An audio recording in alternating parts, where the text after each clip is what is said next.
Okay, thank you very much. Our originally scheduled next person is not here today. So Anders Bengtsson, did I say that correctly? Sure. Anders is CEO for Protobrand and holds a PhD in consumer cultural theory. At Protobrand, he leads the innovation of Protobrand's metaphor insight technique. Prior to joining, he was a marketing professor from Sweden and now living in Boston for the past 10 years. I now present Anders.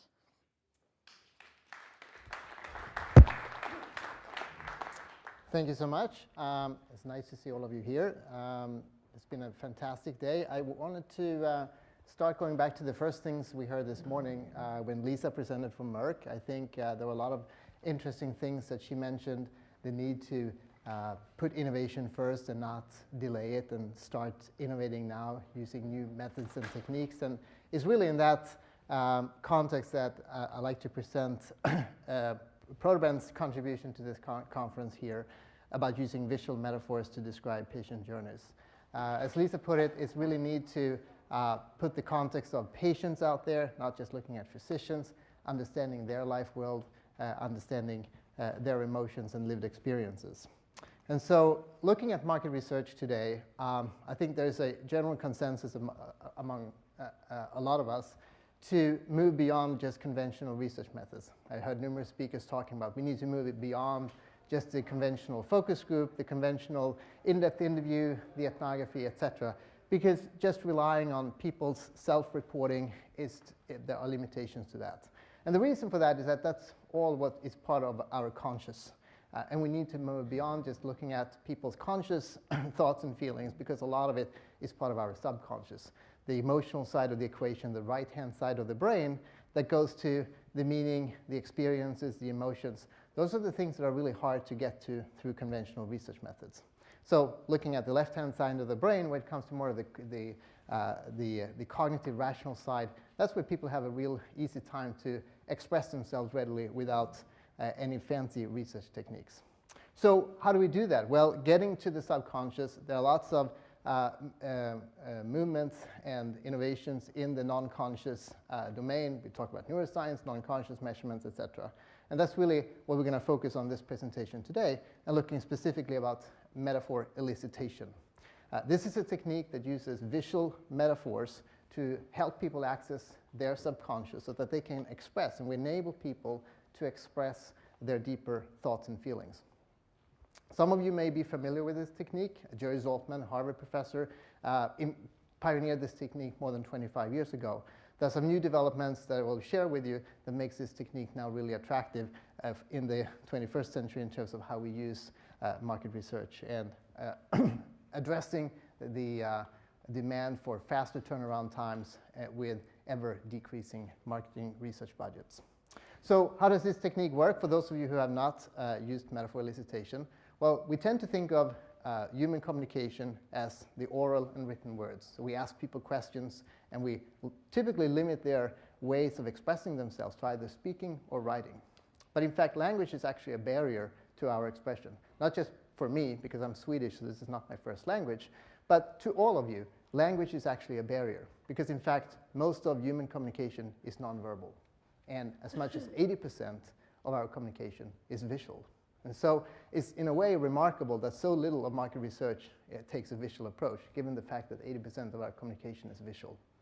So in metaphor elicitation, what you do is that you ask patients or physicians, whoever you want to research, you ask them not to respond immediately with words, but rather with an image that captures their thoughts and feelings about the question you're asking. In doing so, you're enabling them to access their pre-verbal thoughts and feelings before you even turn something into language. Because our brain communicates below the level of consciousness, we process visual stimuli without being aware of it. So that's the basics of the technique. Protobrand didn't come up with metaphor elicitation. It's been used in interview settings for many years. But what we have done, I'll show you in terms of taking this into an online setting and make it much more scalable. So simply, a metaphor is the understanding of one thing in terms of another. That's what all humans do. We all use metaphors. It's not something that some do and others don't. Everyone uses metaphors, and it's actually a global phenomenon. Regardless of culture or country or language, we all use metaphors. And so you may not see, maybe it's too light, but this is actually, there's a metaphor in this image. Can you see the metaphor? Can you see what's in the image? Can we dim the lights a little bit? Oh, here we go. Do you see the metaphor? It's a road. Is it anything particular with a road? It's actually a foggy road. All right. So it could be a metaphor. Can it be a metaphor? It could. If you say that my brain is foggy today, you're immediately using a metaphor to express and experience a state of mind. And that's really what metaphors is about. It's making the really complex easy to understand. There's a study looking at physicians, and actually physicians in their communication with patients, they use metaphors in 2/3 of their communication with patients that have serious illness. And the reason for that is to make the really complex simple to understand. We use metaphors to make it understandable because that's naturally how we learn and can more easily comprehend. And doctors who used more metaphors were seen as better communicators. So it's natural that metaphors are part of the equation here to understand, to help people understand and express themselves. So in the medical field, it's probably no surprise to you all that there are lots of military metaphors. That's a very powerful metaphor. So we look at the disease as the enemy, and a physician might say, well, I treat all my patients aggressively. All right? We're using a war metaphor in this domain. Or we look at the physician as a warrior captain. We talk about the patient as a good fighter. She's a good fighter. Again, a war metaphor. Or lastly, we look at the patient as the battleground, where the fight on cancer. So you see all these, metaphorically speaking, how we use these linguistic metaphors to understand how we cope with diseases. So Protobrand has pioneered metaphor elicitation by bringing it online, so that many of you have maybe used these techniques in focus groups or in the interviews where people respond to images they either are presented or that they find themselves. By bringing this into an online interface, we now have made this technique very scalable. So it's done online, it's fast, and it's more suitable for contemporary budgets that are ever shrinking. And so just as an example how this works, and then we're going to look into a case study of some different diseases and what you can find out. But really what happens here is that there's a question being exposed to the respondent. That's the first step on the left-hand side. This was a study where we looked at, we have pre-screened people for having been diagnosed with early stage diabetes, and we asked them to select an image that captured the thoughts about their health. And so they get exposed to images, more than 500 images. They are randomly populated. And so here the person selects, and this is real data. This is not something we made up. This is from a study. And you can see the person selects a snail, and at that point they are asked to describe what they see in that image. So the person says, well, a snail moving across a barren sand lot, or maybe the desert. Then in the next stage, we ask them to relate that image to how they capture their thoughts about their health. And why did you select this image? And the person says, well, it seems that my health is slowly improving, but not at the rate I wish it to. So a snail's pace, very similar to the picture snail. So when people select metaphors, there are instantly emotions attached to them, because metaphors and emotions goes hand in hand. They are, to use a metaphor, they are like siblings or maybe cousins. So you can see how they relate very closely to each other. So let's look at some disease areas here so you can understand why this is important and how this enables people to express a very complicated disease and how they can talk about that metaphorically. So this is a global study we did on rheumatoid arthritis. I think we had 7 countries included in this study. We have 5 countries represented here, but you see the dominant metaphor here for RA is that it's a trap, and people feel trapped in their body. You can see the US example on the left-hand side. So this is a real quote now. Someone selected these railroad tracks here, and the person says, well, living with RA makes me feel like I'm trapped in a body that's always racked with pain, which makes me a lot less likely to do a lot of different things. I can't enjoy walking with my wife or doing anything strenuous. You see then we go to the maze in the middle. That's from Japan. It's like being lost in a maze with no exit. I get better and I get worse, but I'll never get out or totally better, which makes me depressed and never clear-headed. So what's beautiful with this technique, it works across cultures. We can look at patient experiences of a disease state like this. And then looking at, well, what is the solution? If people are trapped, well, how do they look at medication in this field? So here you see RA medication as an escape, that they see this suddenly, not just suddenly, but the medication provides them with a path. There's smooth sailing, so the journey kind of moves onwards. It's a way to relax. You find salvation out in the middle of nowhere, where there's this, as the Japanese respondent here says, gas station in a desolate place, coming across a source of gasoline in a desolate place, made me think of finding salvation for my joints. Or finally that bird that can finally escape from the cage. Okay, so that's one disease area. Let's look at another one from another study. We have depression. Any ideas what a metaphor in depression could be? Clouds. Yeah, that is certainly one. And for every disease, there are always multiple metaphors that will be. And of course, what we are able to do is to see what's the magnitude of each one of them, and we can even segment people based on the metaphors. So the fog and the clouds, and living in darkness, all of those are powerful metaphors. There's another one here that's interesting, and that's one of sinking. And this is one where we often talk, say, about, so it's a drowning metaphor. And you can see it's water in all of these, and this is about feeling underwater. You see, that's a expression again that is metaphorically speaking. People feel that they're sinking. They feel like the person on the left-hand side here says, I feel like this every day. It's hard to live with depression. Sometimes it feels like you are drowning in your sadness. It's tough to survive day to day. And all of these are variations on the theme of being underwater or drowning, and eventually, like the person in the second here with a sinking ship, I'm sinking and I will eventually drown.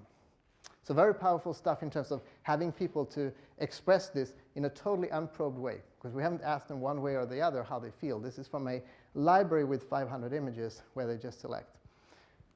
And so medication in this area is a lot trickier, because it's probably commonly known that depression is not easy to deal with or medicate.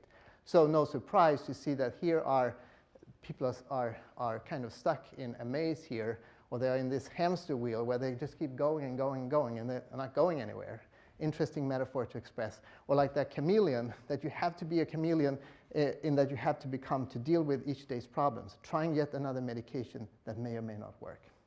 So powerful stuff here to trying to understand if you are a marketer of a depression drug, whether it's a foundational or an adjunct, there's some different nuances there, how you can cope with that for messaging.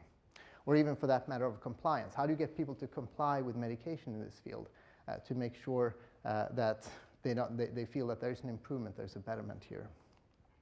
Okay, lastly, one more example. High cholesterol, of course not as severe as depression or RA. So cholesterol is really that of a balance metaphor. It's about a balancing act, and I think the high wire there is perhaps the most telling one, where it says, well, I'm definitely in the same predicament as my health at my age is an ongoing concern. And it's monitored daily, juggle diet and health, decisions every day, and standing on that one high wire there to work with cholesterol. So really a balancing metaphor. And what's interesting here, different medications have different metaphors. And the metaphor, again, remind you, it's about making the complex simple. And so for cholesterol, really powerful, it's about making a fresh start. You can kind of undo all your bad things that you've done in the past, and it gives you a new life. It's always that new lifeline, a second life. It starts fresh, just like the blackboard. You kind of wipe a clean slate. The medication cleanses the body like that polishing machine, as the person says here. Well, the machine represents a cholesterol medication I take to clean my blood vessels. The dirt that it removes compares to the plaque that the medication dissolves. I operate the machine in that I'm responsible for keeping my arteries clean. So obviously interesting metaphors to think about how people make sense of medication. They can't, at a strict medicinal level, understand how a medication works, but at a metaphorical level, this is how people make sense of it. All right, so we had 3 different disease areas. We looked at how they experience it and what the medication provides. Obviously very different metaphors at play. Means very different types of communication that we can provide in terms of reaching people so they understand. And if they understand how medication works and we can communicate with them, we can also better get to compliance. Compliance is a huge issue, as was identified here. So compliance area is obviously a very important area that Metaphor Insight could be used for. So I just wanted to end with this. Where would you use metaphor elicitation? Well, we work with both pharma clients. We work with advertising agencies. on both patient and physician samples. It could be a disease state, understanding how patients experience it and what compliance means. Look at patient journey from the beginning of the diagnosis all the way through the cure. We're looking at brand mapping, the emotional side to how patients and physicians understand that there is something beyond just the functional side. There's an emotional territory. And that leads us then to positioning and concept testing that we use this technique for. And so, as I said, physician and patient sample, typically done online, which means fast, much more scalable. So for those of you who have tried this offline, I would say think about using this online. Then your next product you'll do, try some new innovation, bring some new methods, give the voice to the consumer, let them experience their emotions. And so I leave it with that. Thank you very much.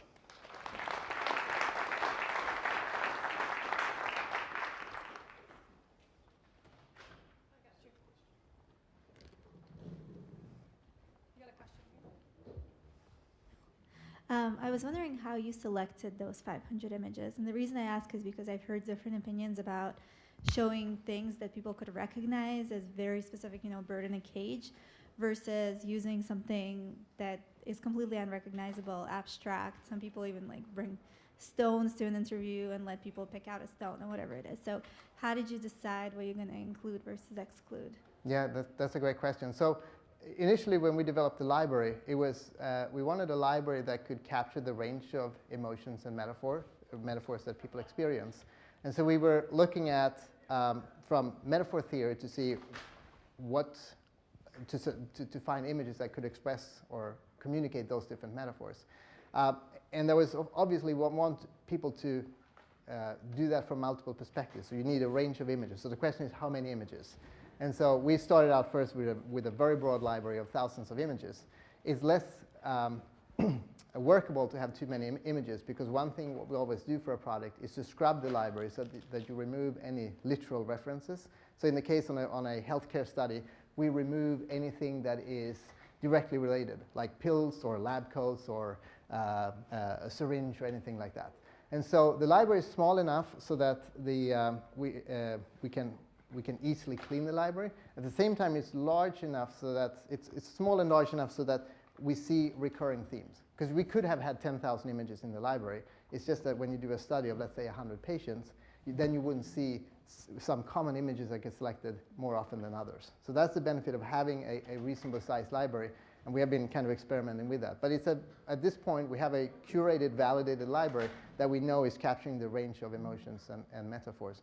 So to your question about real images versus just abstract, I think in the original technique, as it was pioneered by Dr. Zoltman, it was obviously that technique, respondents were asked to find their own images. But typically they would go home and browse magazines and just cut out images that would capture. And that would typically be real world or real life images.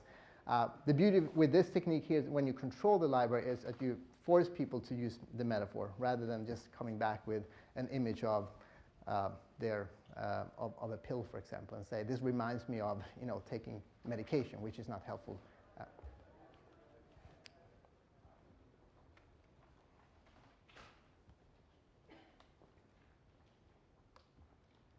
Very nice presentation, very useful insights.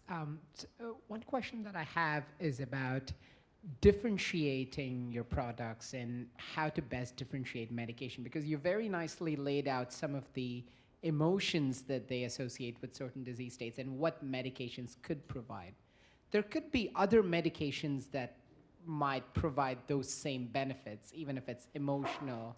So could you shed some light as to how pharma companies might be able to carve a niche with their own products, and that association is made with their medication and not necessarily all of the products in that class, for instance? Could you give us some ideas? Yeah, and that's a great point. And typically what we'll do when we work with a pharma client is to look at a number of medications in that category, to look at what each one also owns. So there's one thing about the disease itself and how people see that. And one thing, this was just in general about the medication, any type of medication. But we can start looking at that with larger sample sizes. We can look at different cells, each one with a particular medication. Because people do get influenced by advertising. So if advertising, if there has been, I don't know, I haven't followed advertising for cholesterol, but let's say that there has been a lot of cholesterol medication that's talked about cleaning the blood vessels from the inside, you would expect to start seeing that being played back in when you research people. And so that's how it works. I mean, it comes from somewhere. Sometimes it comes from advertising. Sometimes it comes from people's own understanding of it. So that's a way to map the brands, and that's typically what we do in order to identify what's ownable for a particular brand. We have time for one more question. I concur, great presentation. Can you describe an aha moment, either from an agency partner or from a pharma client? You know, we get so much research in this pictorial shape, but it's so simple. So what was kind of a breakthrough that you got recently, maybe? Yeah, I mean, the aha moments, I think, happens all the time when we present research this way to clients, because as a market research audience, we are typically used to bar charts and numbers, and it's just like, that's what research is about, that's how it's presented. And I think the power of this research, when it's presented, it's powerful on the consumer side in terms of enabling people to express themselves more fully than when we just reduce their response to a 7-point scale. So that's number one. But as a research audience, when we look at this as our clients and their agency partners, think about if you're a creative person at an agency who's going to develop communications. This stuff is so much more resonating because you can start to see what is the link in terms of how I'm going to reach the consumer, all right? How I'm going to make it understandable how we cure the disease. So those aha moments, we get that our clients typically say, well, that was the most profound research that they ever seen in terms of understanding a disease in a new light that they hadn't seen before. So I would say it's more like most of our client presentations, when people see this for the first time, is really an aha moment, like, wow, I didn't know that research could be this cool. And what's nice about this, now you just saw a few slides with the metaphor elicitation data, but imagine now that you combine that with the quantitative data that you typically get, because that's collected as part of this survey process too. It's an online survey. So you get both the qual and the quant in the same process. I'm out of time, so thank you so much.